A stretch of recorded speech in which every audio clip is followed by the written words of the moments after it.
주 동안 전도회로 말씀을 나눌 손상백이라고 합니다. 먼저 이번 기간 동안 말씀을 나눌 기회를 제공해 주신 우리 하나님, 그리고 또 안성교회 성도님들과 목사님께 감사를 드립니다. 요즘 사람들이 만나면 이구동성으로 하는 말들이 있습니다. 삶이 전쟁 같다라는 이야기를 많은 사람들이 하고 계십니다. 지금 우리 2019년의 이 세상을요, 이 학자들은 어떻게 규정하고 있느냐 하면 보통 사람들의 전쟁이다, 이렇게 얘기를 합니다. 이게 어떤 의미냐 하면은 여기 모인 아마 저와 여러분들을 지칭하는 사람들을 보통 사람이라고 그런 것 같습니다. 그런데 저희들은 보통 사람이 아닙니다. 하나님의 귀중하게 보는 사람들입니다. 그런데 세상 사람들이 보는 이 보통 사람들은 부모로부터 어떤 큰 많은 유산이나 그리고 또 사회로 바로 뻗어나갈 수 있는 그러한 어떤 기회를 갖지 못한 대부분의 조용히 자기의 삶에 충실하면서 살아가는 그런 사람들을 학자들은 이 보통 사람들이라고 합니다. 그런데 이 보통 사람들이 굉장히 살아가기 어려운 시대가 다가와 있는 것입니다. 저는 1981년 그때 제 나이가 26살이었습니다. 그때 군대를 제대하고 제가 이제 다니던 대학에 복학을 하려고 이제 준비를 하고 있는데, 제가 군대에 입대하기 전에는 없던 영학원이 하나 제대하고 나니까 거기 영학원이 하나 있었습니다. 그 영학원 이름이 36 영어학원이었습니다. 거기에서 영어를 배우기 위하여 갔다가 제가 거기서 하나님을 알게 되었고 제7일 안식일 예수 재림 교인이 되었습니다. 여러분, 그때만 하더라도 여러분 여기 계신 분들이 한번 추억해 보십시오. 그 당시 제가 대학을 졸업할 때, 물론 저는 제7일 안식일을 지키려고 한 관계로 사실 일반 직장에 저는 취업을 하기가 굉장히 어려웠습니다. 그렇지만은 대부분의 저와 함께 공부한 저의 친구들은 굉장히 그때는 취업하기가 좋았습니다. 대학을 졸업하는 순간 오라고 하는 기업체가 너무나 많이 있었고요. 길들이 수없이 열려 있었고, 그리고 또 보통 사람들이 열심히 땀 흘려 노력하면 얼마든지 새로운 기회를 얻을 수 있고 또 더 나은 기회로 나아갈 수 있는 길들이 열려져 있었습니다. 그런데 지금은 우리 자라나는 우리 젊은 세대를 보면 일자리가 없습니다. 그리고 또 지금으로부터 한 3, 40년 전에는 보통 60이 넘으시고 직장 다니다가 65세 돼서 정년 퇴임하시면 대부분 한 5년, 10년 사시면 세상을 떠나세요. 그런데 지금은 어떻습니까? 80세, 90세, 100세 가까이 된 분들을 많이 만날 수 있습니다. 제가 4년 전에 미국 플로리다에서 이 예언 세미나를 했을 때인데요. 그때 이 전도회에 100세 넘은 사람들이 8분이 전도회에 참석하셨습니다. 그만큼 평균 수명은 굉장히 길어졌는데 일자리는 없는 것입니다. 사람들이 이런 것들을 보면서 점점 일자리는 없어지고 생명은 길어지면서 쓸 돈은 많아지는데 점점 빈궁해지는 세상을 살아가기 위하여 많은 사람들이 지금 전쟁을 치르고 있습니다. 그래서 학자들이 지금 이 시대를 보통 사람들의 전쟁이다. 가진 사람들, 힘 있는 사람들은 그들만의 세계들을 추구하면서 우리가 볼 때는 그들은 자신들의 시대를 쉽게 열어가는 것으로 보이지만은 가난하고 그리고 어떤 사회적으로 뒤에 백그라운드가 없는 사람들은 굉장히 힘들어하는 시대를 살고 있는 것입니다. 왜 삶이 점점 이렇게 될까요? 사람들은 점점 빚이 많아지고 있습니다. 젊은이들은 취업을 하지 못하고요. 그리고 은퇴한 분들은 점점 생명의 수명은 길어지는데 거기에 대한 대책은 없는 이런 세상을 살아가는 것입니다. 그런데 또 어떻습니까? 자연재해는 끊임없이 수많은 재해들이 몰려오고 있습니다. 지금 한국에는 돼지열병이라는 전염병이 돌고 이제는 조류 독감까지 다시 온 한국의 모든 가축들이 다시 한번 심각한 병에 들어가는 이런 시대들이 계속 연이어 열리고 있습니다. 여러분들이 잘 아는 것처럼 우리가 예수님의 재림을 맞이하기까지 어떤 세상을 더 보게 될까? 저는 말씀을 연구하면서 우리 이 재림 신도들이 어떻게 우리에게 앞으로 우리는 어떤 세상을 더 보게 되면서 하나님의 나라를 맞이하게 될까? 이런 생각들을 많이 하면서 신앙하게 됩니다. 여러분, 세상에 지금 지구온난화 이런 문제로 재해는 점점 많아지고 있고, 여러분 우리나라뿐만 아니라 전 세계 국가들이 지금 엄청난 재난들에 몰리면서, 여러분 아시아의 쇼핑 천국이라는 홍콩은 지금 석 달째 완전 무정부 상태로 들어가고 있습니다. 세계에서 가장 신사나라고 한 영국이요, 브렉시트 한다고 3년 전에 선언해놓고 지금 브렉시트를 하지 못해서 엄청난 혼란으로 들어가고 있습니다.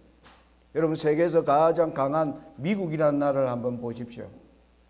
도널드 트럼프라는 대통령이 올라오면서 전혀 예측할 수 없는 세상으로 지금 세상이 굴러가고 있는 것입니다. 그래서 많은 사람들이 염려하고 있습니다. 내가 앞으로 어떻게 살아가야 될까?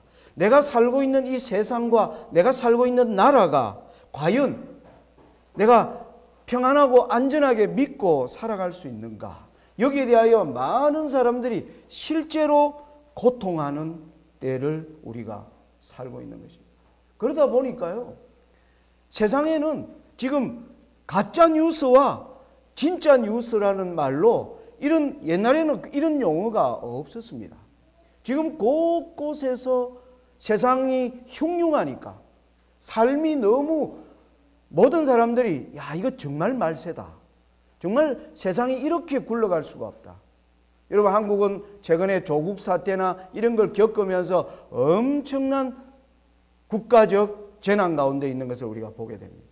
그러면서 곳곳에서 가짜 뉴스다, 진짜 뉴스란 얘기가 나오는데, 여러분 최근에는 이 도널드 트럼프 대통령이 어떻게 대통령이 되었는지를 미국에서 빅데이터로 분석을 해봤더니 가짜 뉴스의 63%가 바로 트럼프 대통령을 당선시키는데 가짜 뉴스가 가장 큰 역할을 했다라고 발표하고 있습니다. 왜 이런 일들이 세상에 가득 차고 있는가? 여러분들 유튜브로 들어가면 수많은 세상의 정보들이 거기에는 정말 신전지처럼 널려져 있습니다. 하나님의 말씀을 연구하는 사람들도 많은 사람들이 유튜브로 들어가서 성경을 연구하는 사람들이 많이 있습니다. 여러분, 유튜브에 물론 좋은 강의 그리고 정말 우리에게 필요되는 그러한 메시지를 전해주는 기능도 하고 있습니다. 그런데 여러분, 유튜브를 통해서 많은 사람들이 무엇을 놓치고 있느냐 하면은 말씀을 잘 가르치는 그러한 강사들의 설교를 여러분 듣는 데 익숙하고 각자가 성경을 펴서 말씀을 상고하는 일은 하지가 않습니다. 그래서 지금 사람들은 성경에 대하여 잘 모릅니다. 많은 훌륭한 강사들이 말하는 거기에 받은 감동은 있지만은 자신이 하나님으로부터 받은 빛을 다른 사람들에게 내가 믿는 하나님, 그리고 나는 이 시대를 어떻게 설명하고 나는 이 시대를 어떻게 바라보고 있는가에 대하여 펴서 말할 수 있는 사람은 너무나 작습니다. 우리 주변에 팩트와 페이크, 진실과 거짓은요 너무나 가까이에 있고 가득 차 있는 세상을 살고 있습니다. 저는 말씀을 연구하면서 그리고 또 여러분과 같이 하나님의 나라가 이 땅에 임할 때 그 나라에 들어가기를 사모하는 사람으로서 저는 정말 어떻게 우리가 이 혼란의 시대를 준비하고 살아가야 할 것인가 하는 고민들을 아마 여러분들께서도 하고 계실 줄로 믿습니다. 저도 여러분과 그와 같은 한 사람이라고 생각이 됩니다. 여러분, 올여름에는요 특별히 태풍이 많이 왔습니다. 제가 경북 봉화에 사는데 올처럼 이렇게 태풍이 온다 이래서 제가 심어놓은 밭작물 그리고 농기계들 이런 것들이 바람에 날아가지 않도록 붙들고 준비하는 일을 이렇게 많이 한 적이 없었습니다. 그런데 여러분, 태풍이 이렇게 자주 다가오는 이유도 뭐냐면은 한반도를 둘러싼 환경이 변했다는 겁니다.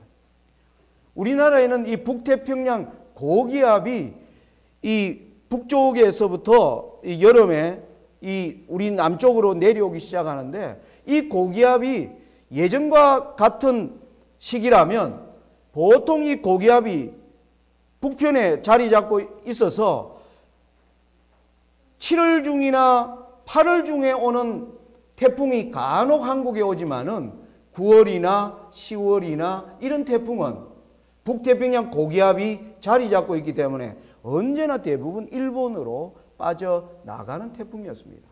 그런데 지금은 이 태풍의 기류도 바뀌고 있다는 겁니다. 그러니까 우리가 삶의 미래와 오늘 우리가 보는 세상이 급변하는 것처럼 우리를 둘러싼 환경도 너무나 급작스럽게 달라지고 있습니다. 그런데 제가 태풍을 이렇게 준비하면서 제가 깨닫게 된 게 한 가지 있는데 그게 무엇이냐면요. 인간에게 닥치는 여러분 자연 재앙 중에 여러 가지가 있겠죠. 태풍, 해일, 여러 가지 지진, 그 다음에 화산 폭발 이런 재난들이 일어나는데 태풍은 시시각각으로 내게 얼마나 가까이 다가오는지를 뭐 해준다는 겁니까? 알게 해주는 점에서 지진이나 전쟁이나 이런 재앙과는 태풍이라고 하는 재앙은 다릅니다. 그래서 여러분, 우리나라를 향해서 태풍이 다가오면 우리 모든 방송국들이 뭐 하는 겁니까? 지금 오늘 9월 30일 몇 시에 태풍이 지금 어디에 있고 지금 일본 오키나와를 지나서 우리나라에는 며칠, 몇 날, 몇 시점에 상륙에 들어올 것이다. 그래서 우리로 하여금 뭐 해주게 합니까? 준비하게 해줍니다. 여러분, 이 태풍을 제가 보면서 하나님께서 참으로 이 세상에 지금 엄청난 변화를 지금 가지고 있는 이 세상 가운데서 하나님의 백성들에게 우리에게 다가오는 거대한 태풍이 우리에게 얼마나 가까이 다가오고 있는지를 성경에서 말하고 있지 않을까요? 여러분, 거기에 대하여 한번 깊이 생각해 보시기 바랍니다. 마태복음에는 16장에는 이런 말씀이 나옵니다. 예수께서 대답하여 이르시되 너희가 저녁에 하늘이 붉으면 날이 좋겠다 하고 아침에 하늘이 붉고 흐리면 오늘은 날이 굳겠다 하나니 너희가 날씨는 분별할 줄 알면서 시대의 표적은 분별할 수 없느냐. 저는 지금 이렇게 세상에게 다가오는 거대한 폭풍우 속에서 우리는 뭘 지금 시대에 하나님이 보라고 하는 이 시대의 표적이 무엇인가 하는 것을 알고 살고 있는 것인가. 여러분 밖에 나가면 성경을 모르는 분들도 이구동성으로 말세라고 얘기합니다. 사람이 살아가기에 이렇게 힘든 세상을 본 적이 없습니다. 그런데 범죄는 너무나 잔악한 범죄들이 우리 주변에서 일어나는 걸 보면서 사람들이 정말 말세다라고 얘기해요. 그런데 하나님의 사람인 저희들은 바로 이 태풍과 같이 우리에게 시시각각으로 다가오는 것을 우리는 그러한 청기는 분별하는데, 성경에서 오늘 우리 시대가 그냥 우리가 입으로 예수님의 재림이 가깝다 가깝다 하는데 많은 사람들이 가까운 것이 어떻게 우리에게 얼마나 가까워 있는지를 사람들이 연구하고 아는 데는 실패하고 있는 것 같습니다. 그래서 이제 이번에 저와 여러분들이 함께 공부하려고 하는 바로 이 주제는 참으로 우리 인생에 거대한 폭풍이 지금 다가오고 있는데, 히브리서에는 이러한 말씀이 있습니다. 한번 읽어 보겠습니다.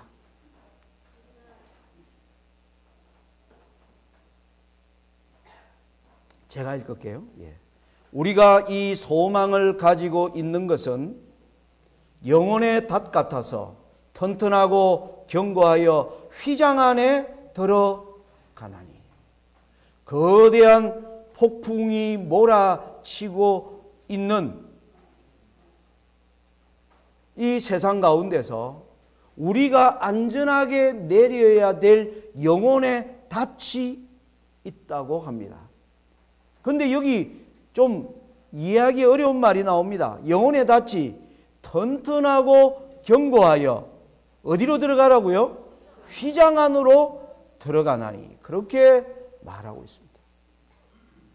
여러분, 우리는 정말 거대한 바다에 떠 있는 하나의 배와 같은 인생입니다. 자칫 잘못하면 뭐 하는 겁니까? 우리가 소망하는 목적지에 도달하지 못하고 이 거대한 파도에 휩쓸려 버리거나 깨어지거나 아니면 물에 빠져서 영원의 죽음을 맞이할 수밖에 없는 그러한 인생으로 살아갈 가능성도 굉장히 많이 있습니다. 그런데 우리는 이 풍랑치는 거대한 세상 가운데서 어디에 닻을 내려야 하는가? 방금 히브리서 6장 19절에 휘장 안으로 들어가라고 했는데 그 다음 절을 보면 이 의미가 조금 더 명확하게 다가옵니다.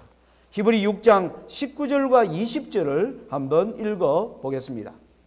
우리가 이 소망이 있는 것은 영혼의 닷 같아서 튼튼하고 견고하여 휘장 안에 들어가나니, 그리로 앞서 가신 예수께서 멜기세덱의 반차를 쫓아 영원히 대제사장이 되어 우리를 위하여 들어가셨느니라. 네.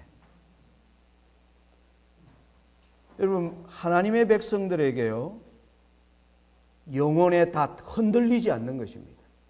어떠한 폭풍우가 와도 넘어지지 않는 영혼의 닻을 하나님이 우리에게 말해주고 있습니다. 이것은 튼튼하고 견고한데 휘장 안으로 들어간다는, 어떤 휘장인가? 앞서 가신 예수께서 멜기세덱의 반차를 쫓아 영원한 대사장이 되어 우리를 위하여 들어가신 그 휘장으로 들어가는 것이 영원한 닻이라고 이야기합니다. 이게 이제 어떤 의미인지가 앞으로 우리가 이번 한 주의 성경 연구를 통해서 확인하게 될 것입니다. 여기에 나오는 멜기세덱의 반차와 대제사장이라는 말을 보면 우리는 이것이 성소의 휘장임을 우리가 알 수가 있습니다. 여러분, 모세로 말미암아 하나님은 이 하늘에서 이루어지는 저와 여러분의 죄를 영원히 우리의 죄를 깨끗하게 도말하시기 위하여 하나님께서 하늘에 베풀어 놓으신 하나님께서 하늘에 하시는 일을 우리 인간이 알고 믿음으로 이해할 수 있도록 하나님이 이 성소 제도를 주셨는데, 여기에는 바로 이 첫 번째 휘장이 성소 뜰과 장막 성소 사이에 첫 번째 휘장이 있습니다. 그리고 이 장막을 열고 들어가면 성소와 지성소로 두 칸으로 나누어져 있는 여기에 두 번째 휘장이 있습니다. 우리가 읽은 히브리서 9장의 말씀에 의하면 지금 혼란하고 거대한 폭풍이 다가오는 이 시대에 우리가 흔들리지 않는 닻을 준비하려면 예수님이 들어가신 이 두 휘장을 따라 우리에게 들어가라고 말씀하고 있다는 것입니다. 자, 이게 어떻게 예언 가운데 나타나 있는가? 이것은 예언을 연구하면서 깨닫게 되는 것입니다. 여러분, 우리 재림교인들은 구속의 계획에 나타난, 제가 제목을 세 개의 표지판이라고 했는데 아마 여러분들은 두 개의 표지판에 익숙하십니다.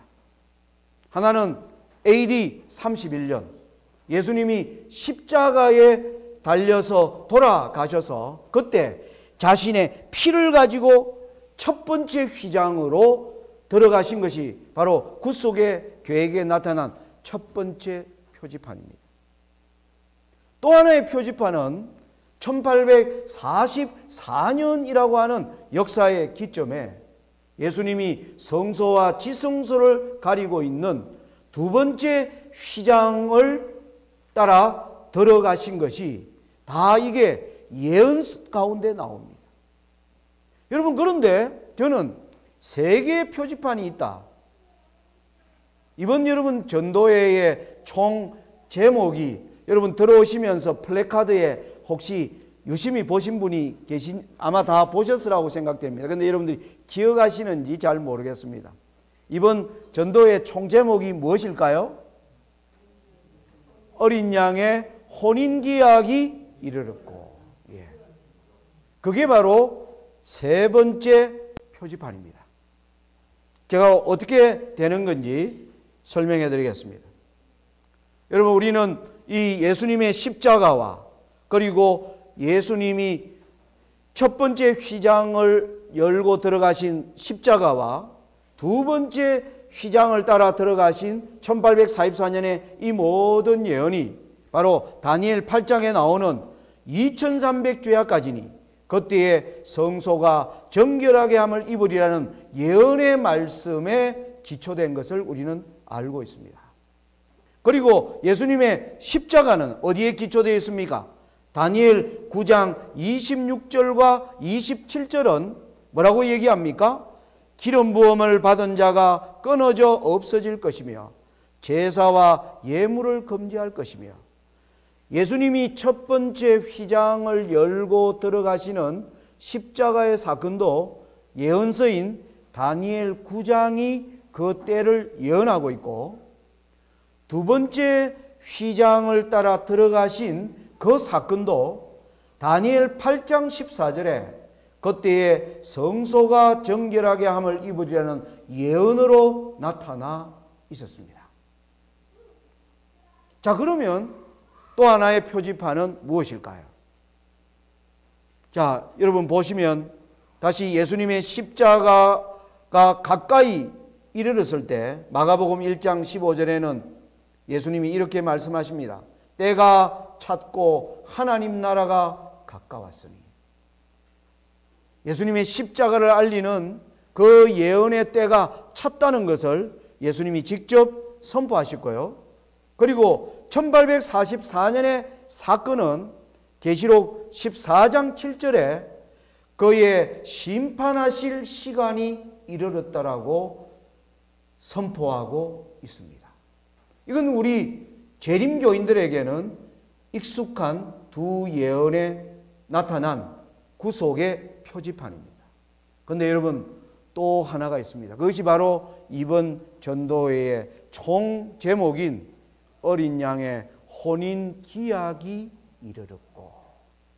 여러분, 이 예수님의 십자가와 1844년과 이 세 번째 표지판에는 전부 하나님께서 당신의 종들을 보내사 그 때가 가까웠음을 알리고 있다는 것입니다.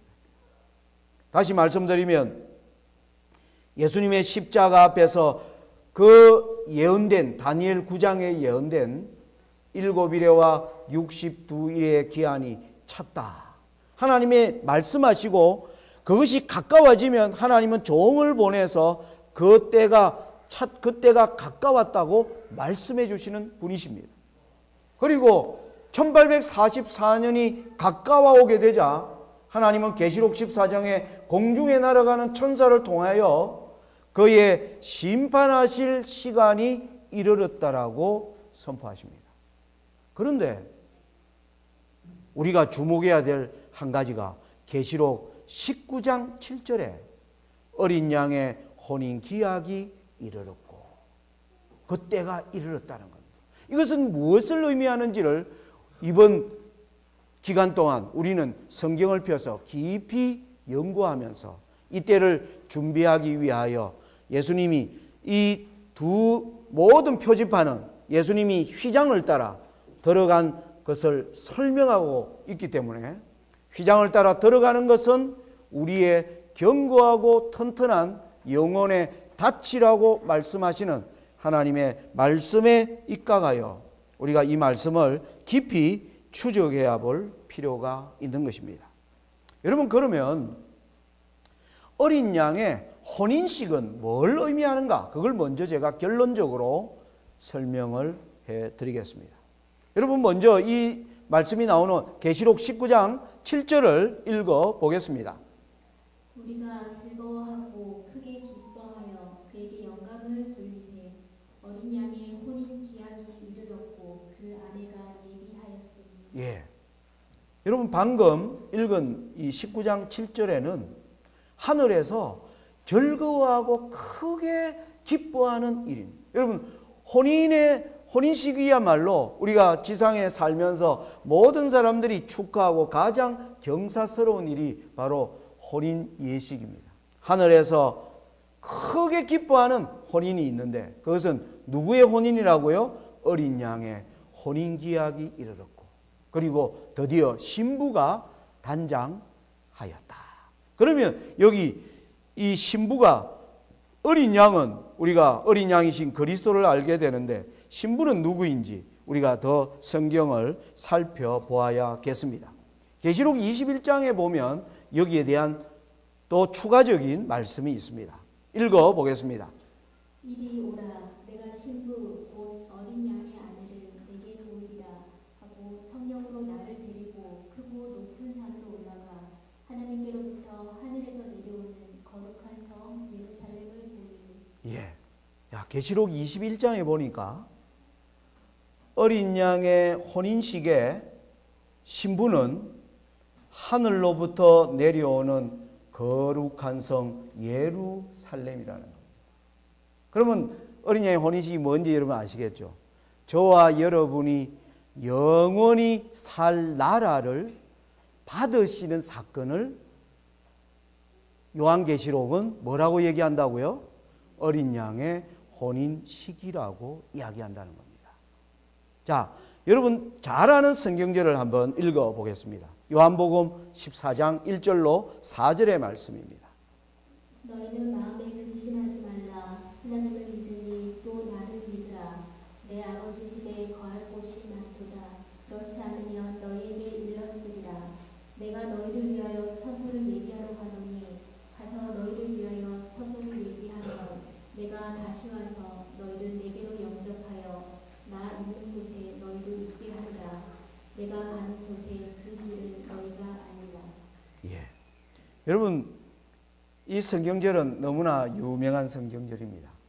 그런데 우리가 보통 요한계시록 14장 이걸 읽을 때 여기 예수님이 내가 너희를 위하여 처소를 예비하러 간다.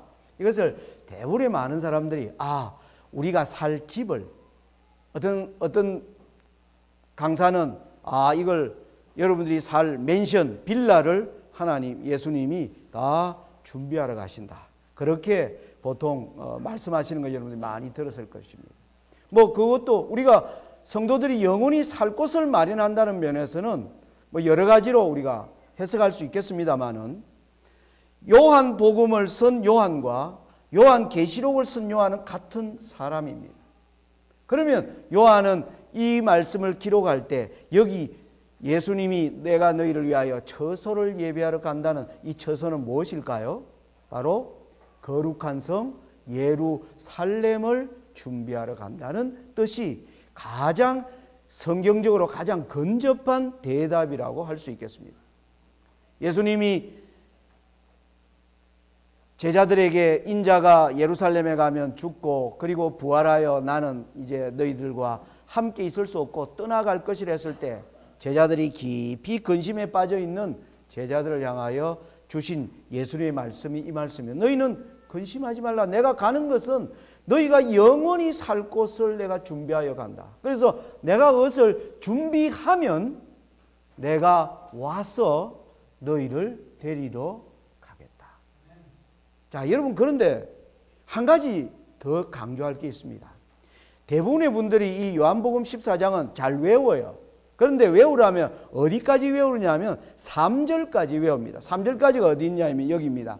너희를 내게로 영접하여 나 있는 곳에 너희도 있게 하리라. 대부분의 분들이 여기까지 외우세요. 그런데 예수님의 말씀은 4절까지입니다. 4절 우리 같이 한번 읽어볼까요? 시작. 내가 가는 곳에 그 길을 너희가 알리라. 예, 이게 굉장히 중요한 겁니다. 내가 너희를 위하여 영원한 나라를 받으러 가는 길을 너희들이 뭐 할 거다? 알 거다라는 겁니다. 알 거다라는 겁니다. 그런데 많은 분들이 저도 모르고 살았던 것 같아요. 우리 재림교인들은 요즘 많은 이 세상에 지금 일어나는 일들을 보면서 여러 가지 삶에 대한 걱정, 그리고 또 우리가 믿어왔던 예수님의 재림이 이렇게 지체되는 것에 관하여, 여러분 1844년에 윌리엄 밀러가 다니엘 8장 2300주야를 해석하면서 한 무리가 준비되었고, 그런데 예수님이 오시지 않자 거기에 성소정결이 무엇인가를 깊이 연구하기 시작하면서 이 성소정결은 지구가 아니라 바로 하늘에 하나님이 열어놓으신 그 성소의 두 번째 휘장으로 예수님이 들어가셨다는 사실을 알게 되면서 우리 거기에서 나온 교회가 저와 여러분이 속한 제7일 안식일 예수 재림교회입니다. 그런데 1844년에 두 번째 휘장으로 들어가신 예수님이 2019년 지금 175년이 되셨습니다. 여러분 10월 22일 날 들어갔는데 오늘이 10월 며칠입니까? 네, 21일이에요. 네. 내일이 딱 10월 22일입니다. 의미 있는 것 같아요. 아무튼 정확히 예수님이 175년 전에요. 175년 전에 둘째 휘장을 따라 들어가셨는데 소식이 없는 거예요. 지금 소식이 없는 거예요. 금방 나오실 줄 알았어요. 재림교인들이 성경을 연구하면서. 그런데 지금 요즘 재림교회에 어떤 현상들이 일어나고 있습니까? 엘렌 G 화이트에게 주신 모든 성경적 정언들을 믿지 않고 거부하는 사람들이 점점 많아지고 있습니다. 그리고 수많은 무리들이 하늘 성소는 없다라고 믿고 있고, 많은 우리 재림교인들이 믿어왔던 굉장히 중요한 진리들이 지금 흔들리고 있는 겁니다. 왜 그럴까요? 175년째 들어가신 예수님을 우리가 놓친 겁니다. 요한복음 14장 4절에는 내가 가는 곳에 그 길을 너희가 알리라 했는데 재림교회가 들어간 이후로 모르는 겁니다. 왜 지금 이렇게 지체되고 있는지. 이번에 우리 하나님의 은혜로 저와 여러분들이 이 문제를 우리가 성경을 통해서 자세하게 예언을 열어서 탐구해 볼 것입니다. 자, 우리가 여기서 이제 하나 결론은 어린 양의 혼인식은 무엇을 의미하는가? 오늘 여러분의 마음속에 이걸 분명히 정리하시면, 어린 양의 혼인식은 바로 예수님이 통치하시는 나라가 드디어 하늘에서 이루어지는 것을 어린 양의 혼인식이라고 한다. 자, 이 모든 성경은 어린 양의 혼인 기약이 이르렀고, 그런데 예수님이 통치하시는 나라를 받을 때가 계시록 19장은 가까워지고 있다라고 얘기하는 겁니다. 아까 우리는 성경에 세 번의 때가 가까웠다. 한 번은 예수님의 십자가의 때가 가까웠다. 그리고 성소 정결에 관한 예수님이 둘째 위장으로 들어가실 때가 가까웠다. 그리고 세 번째는 어린 양의 혼인식, 예수님이 나라를 받으실 때가 가까웠다. 이렇게 말하는데, 때가 가까울 때마다 주시는 기별이 누가복음 3장 9절이에요. 보면 침례 요한이 회개하라 천국이 가까웠느니라 하면서 다가오는 사람에게 주신 말씀이 이 말씀입니다. 누가복음 3장 9절의 말씀을 읽어보겠습니다. 이미 도끼가 나무 뿌리에 놓였으니 좋은 열매 맺지 아니하는 나무마다 지켜 불에 던지리라. 예, 여러분, 성경이 주는 중요한, 우리에게 주는 두려운 말씀은 이 때가 가까울 때, 그때 하나님을 뭐로 상징하느냐 하면 도끼를 들고 나타나신 분이십니다.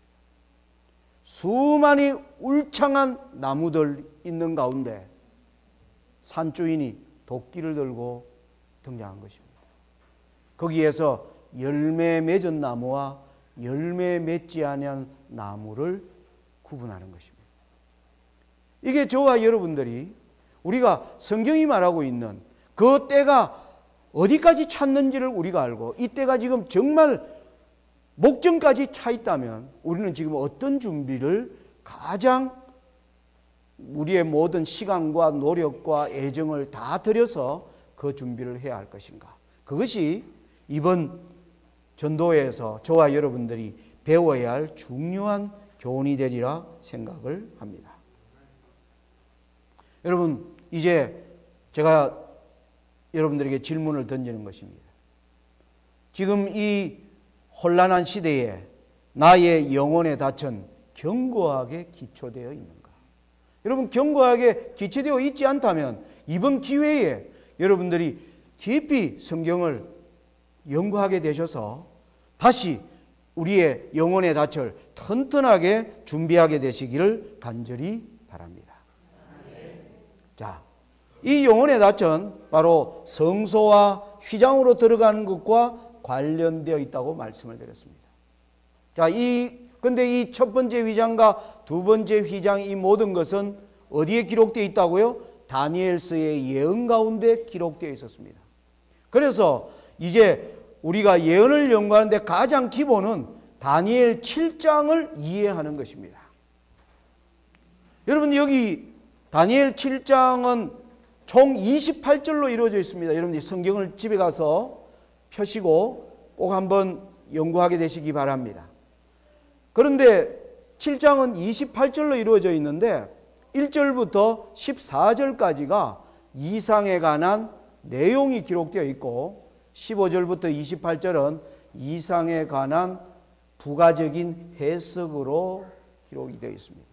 우리 재림교인들은 이 다니엘 7장이 익숙하죠. 예. 그렇지만은 여러분들이 아마 놓치고 있는 게 많이 있을 수도 있으리라 생각합니다. 여러분, 여기 보면 내용이 많기 때문에 좀 그러지만 여러분들 여기 글자가 잘 보이시나요? 보이시지 않는 분은 성경을 펴서 한번 따라가 보시기 바랍니다. 우리 2절부터 9절까지 먼저 한번 읽어 보겠습니다. 다니엘이 진술하여 가로되 내가 밤에 이상을 보았는데 하늘에 네 바람이 큰 바다로 몰려 불더니 큰 짐승 넷이 바다에서 나왔는데 그 모양이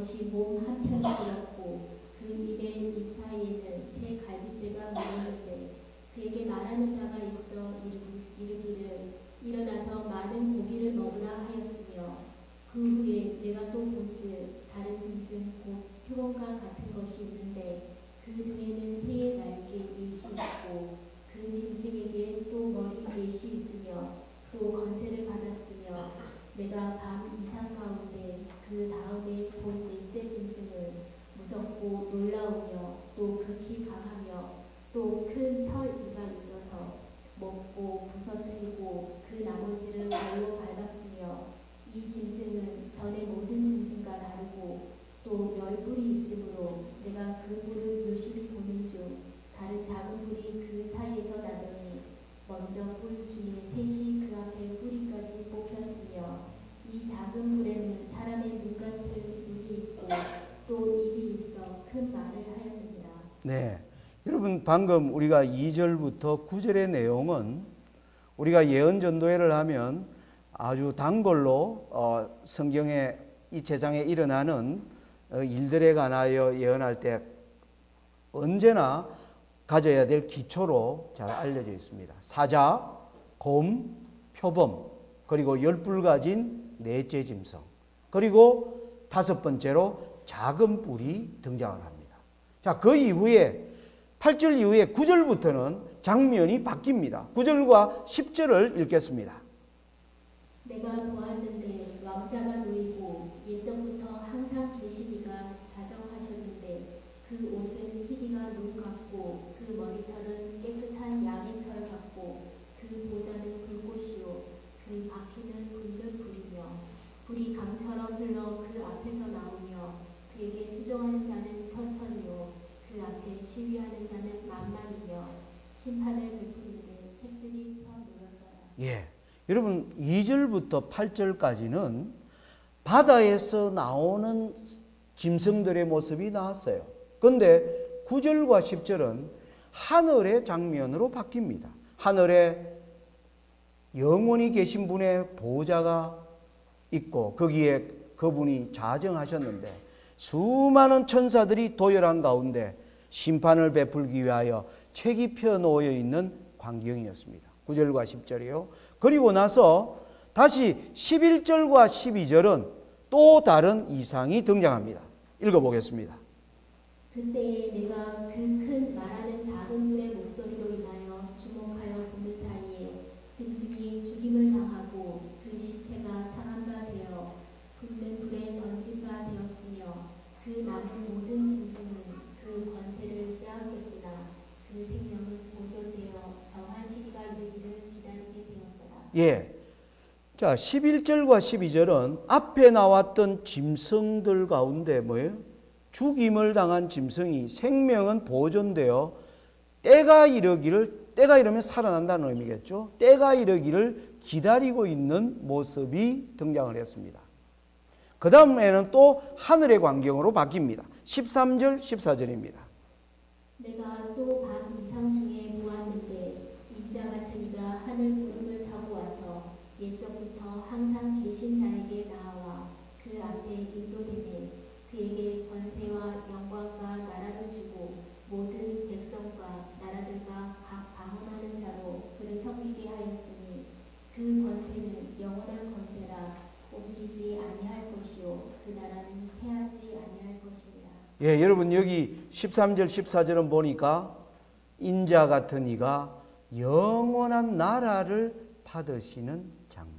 이게 다니엘 7장에 나오는 순차적 예언이라고 했는데 예수님의 재림까지 8개의 이상이 다니엘 7장에 등장한 겁니다. 여러분 재림은 가보지 않은 길을 여행하는 겁니다.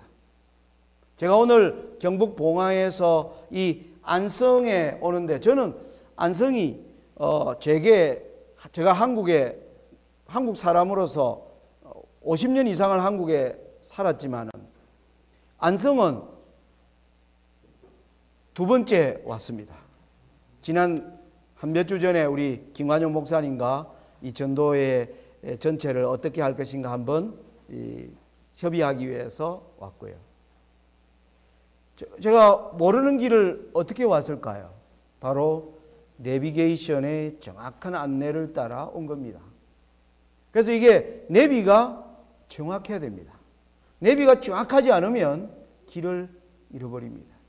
하나님께서 재림이라고 하는 마지막 목적지까지 다니엘 7장을 통해서 보여준 것은 8개의 이상이었습니다. 사자가 나타났고요, 거음이 나타났고, 표범이 나타나고, 10뿔 가진 짐승이 나타나고, 거기에서 작은 뿔이 등장하고요, 그리고 나면 하늘에서 심판이 베풀어지고 죽임을 당한 짐승이 다시 살아나기 위하여 정한 때를 기다리고 있는 장면이 나오고, 그리고 인자가 나라를 받는 것으로 다니엘 7장이 재림까지의 순차적 내용들을 이렇게 예언하고 있다는 겁니다. 여러분, 우리는 이 다니엘 7장을 통해서 이 세계 역사를 우리는 연구하고 있습니다. 세계 역사를 연구할 때 참으로 하나님의 말씀대로 이 고대 시대부터 다니엘이 예언하던 바벨론 시대부터 지금으로부터 약 2600년 전의 역사에서부터 세상 마지막 때까지 일어나는 모든 나라의 세력들이 하나님의 말씀을 따라 일어난 것을 우리는 보고 알고 있는 것입니다. 여러분, 이 지도는 완전한 지도가 아닙니다. 다니엘과 계시록이 기록되던 당시의 세계입니다. 여러분, 그 당시는 아메리카가 아직 발견되지 않았습니다. 그리고 지금 호주와 같은 인도양 저 밑에 있는 호주나 뉴질랜드 같은 이러한 나라들이 있는 줄도 몰랐던 때입니다. 그때 사람들은 여기 지도에 나오는 이 육지로 연결되어 있는 이 지역이 그들이 살고 있는 세계라고 생각했습니다.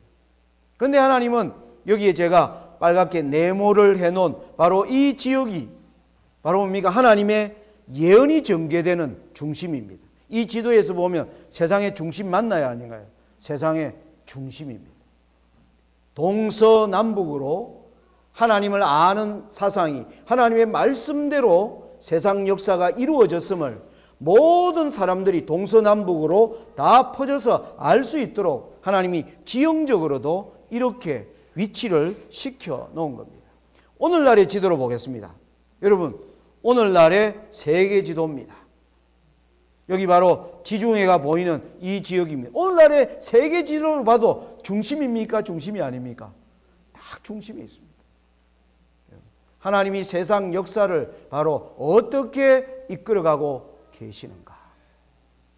여러분, 참으로 하나님의 영감받은 선지자인 엘렌 G. 화이트는요, 선지자왕 536페이지에 하나님의 예언의 특징을 이렇게 기록을 하고 있습니다.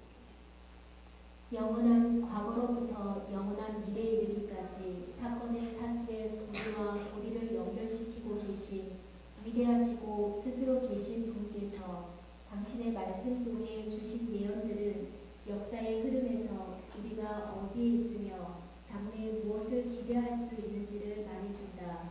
현재까지 일어나리라고 예언된 모든 사건들의 성취들을 역사의 페이지에서 찾아볼 수 있으므로 아직 오지 않은 모든 것도 그 순서대로 성취되리라는 것을 우리는 확신할 수 있다.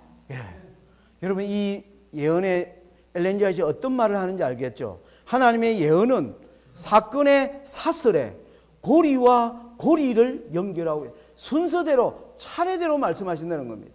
너희들이 바벨론을 보았느냐? 페르시아를 보았느냐? 여러분, 제가 안성을 오는데 이 어떤 사람이 내비가 예를 들어서 없던 시대에 예를 들어서 알려준다면, 여러분, 봉화에서 올 때 장로님 오다 보면 제천을 지나시고요, 충주를 지나고요, 그리고 또 어디를 뭐 하여튼 이 어디를 지내서 와야 된다. 그래서 그 순서를 따라 와야 되는데 어떤 분이 그거를 막 뒤죽박죽으로 얘기하는 거예요. 그러면 목적지에 도달할 수 있을까요? 도달할 수 없습니다. 그래서 하나님은 재림이라고 하는 여행의 이 거대한 예언을 차례대로 순서대로 진행하고 계시면서 그 차례대로 진행되는 것을 보면 앞으로 오지 않는 것도 차례대로 될 것이라고 우리에게 뭐하게 해준다? 믿게 해준다는 겁니다. 그리고 또 이것이 마지막 목적지. 여러분 우리가 여기서 8개의 목적지가 8개의 지점이 나왔는데 예를 들어서 내가 5개 지점을 통과하고 있다면 아이고 아직 목적지까지는 3개가 더 정거장을 지나야 좀 남았구나 라고 생각할 거예요. 그런데 그 정거장이 7째 정거장을 지나고 마지막 8째 정거장이 바로 보인다면 어떤 생각이 들까요? 예, 긴박해지는 것입니다. 하나님의 예언이 이런 것을 염두에 두시고 하나님의 예언을 전개하고 계신다는 사실입니다. 자, 우리는 하나님이 말씀하시는 이 정거장들을 자세하게 연구해야 합니다. 그래서 내가 지금 어느 정거장에 지금 위치해 있는지를 알고 살며 준비해야 한다는 사실입니다. 자, 이제 우리가 내일부터 본격적인 강의가 진행이 되는데 여러분들이 머릿속에 딱 입력을 하십시오. 다니엘 7장의 8개의 순차적 예언 따라해 보십시오. 사자, 곰, 표범, 넷째 10뿔 가진 짐승, 작은 뿔, 그리고 하늘에서 심판이 베풀어짐, 정한 때를 기다리는 짐승, 하늘에서 인자가 나라를 받음. 예. 여러분 여기에 예언의 특징이 보면 앞에 5개 사자부터 작은 뿔은요 땅에서 일어나는 겁니다. 그러니까 우리가 보고 알 수 있습니까? 보고 알 수 있습니다. 그래서 이 5개가 땅에서 일어나는 걸 보고 정확히 이해한 사람은 그 다음 예언은요 땅에서 일어나는 게 하늘에서 있어요. 심판이 베풀어지는 거. 이건 우리가 볼 수 없습니다. 그러면 어떻게 믿을 수 있을까요?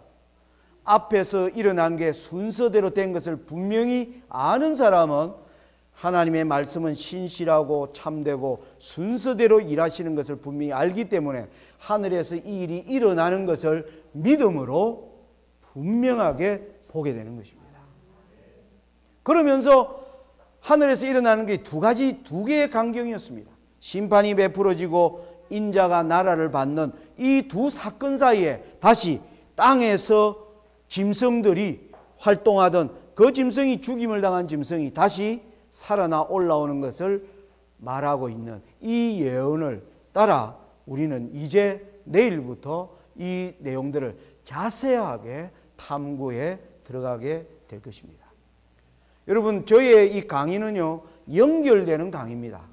하루를 빠져버리시면요 아마 그 다음날 오시면 이미 진도가 많이 나갔기 때문에 따라가지 못할 것입니다.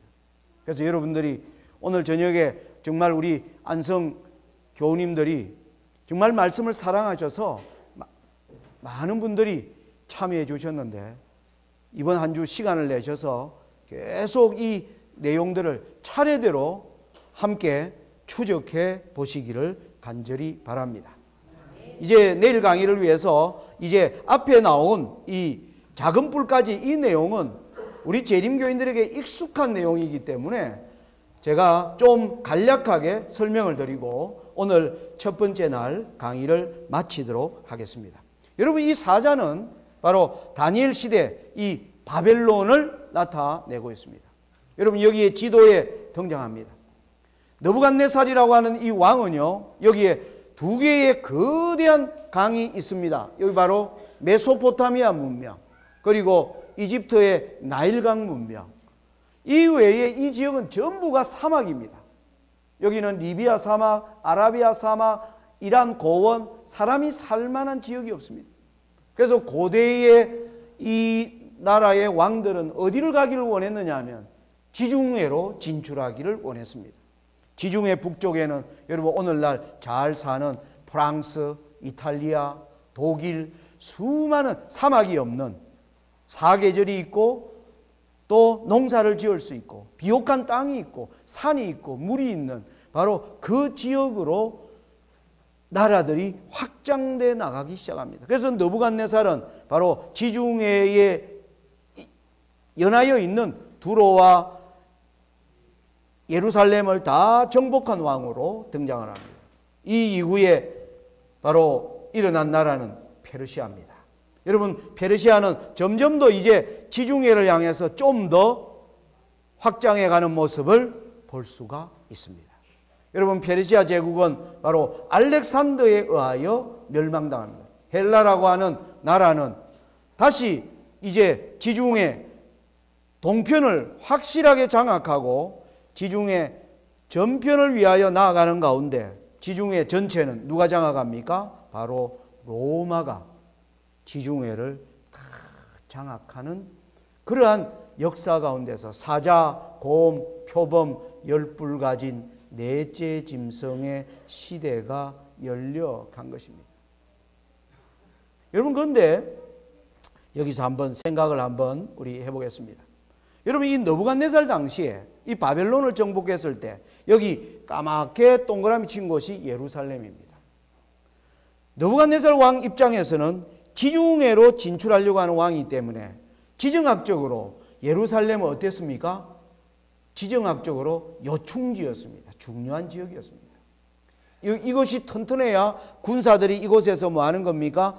양식을 제공받고 휴식을 취하면서 지중해로 진출해 나갈 수 있는 교두보에 예루살렘이 위치해 있었습니다. 그래서 이 왕들은 예루살렘을 중요하게 생각했습니다. 페르시아도 여러분 보시면 여기 빨갛게 동그라미 친 곳이 예루살렘입니다. 여전히 지중해로 향해 가는 그에게 예루살렘은 지정학적으로 중요합니다. 헬라 때도 마찬가지고요. 그런데 여러분, 로마 때는 어떻습니까?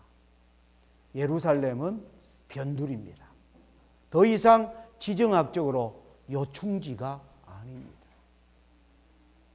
여기에 그 당시 유대 백성들이요, 바벨론의 포로 생활, 페르시아, 헬라로 있으면서도 모든 왕들이 그들에게, 유대 백성들에게 아주 노예로서 가혹하게 그들을 대접하지 않았고, 그들은 예루살렘의 자치정부를 수립하여 그들의 하나님을 섬길 수 있도록 해 주었습니다.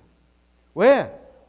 왕들이 이 나라를 중요하게 보고 있었기 때문입니다. 그런데 로마 때는 달랐어요. 로마 때 옛날처럼 굴었다가는 뭐 하는 겁니까? 없애버리는 거예요. 유대 민족들이 그들이 살고 있는 때가 바벨론, 페르시아, 헬라의 때와 달라진 것을 안다면 저는 지도자들이 좀 더 지혜롭게 그 시대를 살지 않았을까 그렇게 생각을 해봅니다. 오늘 우리도 마찬가지입니다. 우리가 지금 오늘날 우리가 살고 있는 이 시대가 빠르게 변하고 있습니다. 엄청나게 빠르고 변하고 있습니다. 우리는 이 빠르게 변하고 있는 이 때에 어디에 우리는 위치해 있는가를 우리가 아는 것은 아주 중요한 것입니다. 우리는 이 로마를 통해서, 로마는 하나님의 백성들에게 가혹한 나라였습니다. 예수님을 십자가에 못 박아 죽이고요, 12제자를 죽이고요, 그것도 모자라서 200년 동안 기독교를 핍박했습니다. 핍박하다 안 되니까 뭐합니까? 작은 뿔이 일어나도록 도와줍니다. 거짓 교회를 만드는 것입니다. 진리를 없애려고 했는데 진리가 없어지지 않았습니다. 핍박받을수록 진리는 뻗어나가기 시작했습니다. 사단은 고민했습니다. 이걸 어떻게 하면 좋을까? 그래, 이제는 핍박보다는 차라리 가짜 교회를 세워서, 그래서 우리는 정말 교황권은 이 지도에서 초록색으로 된 아주 작은 땅을 가진 나라였습니다. 그런데 1260년이라는 긴 기간을 세계를 통치한 그 나라를 성경은 작은 뿔이라고 부르는 것입니다. 다니엘 7장은 이 5 나라를 이해하면서 사자는 바벨론이고 곰은 페르시아요, 표범은 헬라요, 열불 가진 넷째 짐승은 로마며 그리고 거기에서 올라온 작은 뿔은 교황권임을 우리는 분명히 아는 가운데 다니엘 7장은 우리에게 하늘과 땅과 하늘의 일을 말해주고 있다는 것입니다. 요한복음 3장 12절에는요. 예수님이 이런 말씀을 하고 계십니다. 내가 땅의 일을 말하여도 너희가 믿지 아니하거든 하물며 하늘 일을 말하면 어떻게 믿겠느냐. 예, 여러분 하늘에서 일어나는 일을 어떻게 우리가 믿을 수 있겠습니까? 그래서 하나님이 땅에서 일어나는 일을 자세하게 보여주고 계십니다. 그 말씀이 그대로 이루어지는 것을 보면 하나님의 말씀은 한 말씀도 땅에 떨어지지 아니하고 한 말씀도 헛되이 돌아가지 않는 것을 안 백성들은 하늘에서 비록 눈으로 볼 수 없을지라도 예수님의 말씀을 따라 믿음으로 하늘을 따라 들어가는 사람이 되게 하기 위하여 하나님이 다니엘 7장을 이렇게 전개해 나가는 것입니다. 그래서 아무쪼록 부족한 저를 통하여 하나님께서 참으로 여러분과 제가 이번 기간에 많은 은혜를 받게 해주시기를 제가 간절히 소원합니다. 제가 봉화에서 이 전도회를 위하여 2개월 동안 준비하면서 시시각각으로 하나님께서 제게 은혜를 충만히 입혀주시는 것을 제가 분명하게 경험을 했습니다. 저는 하나님이 이 집회를 기뻐하고 계시며 또 이 집회를 통하여 우리에게 이 시대의 엄중함을 말씀해 주시리라고 믿습니다. 이 축복에 우리 모두 함께하게 되시기를 간절히 바라면서 오늘 말씀을 마치겠습니다.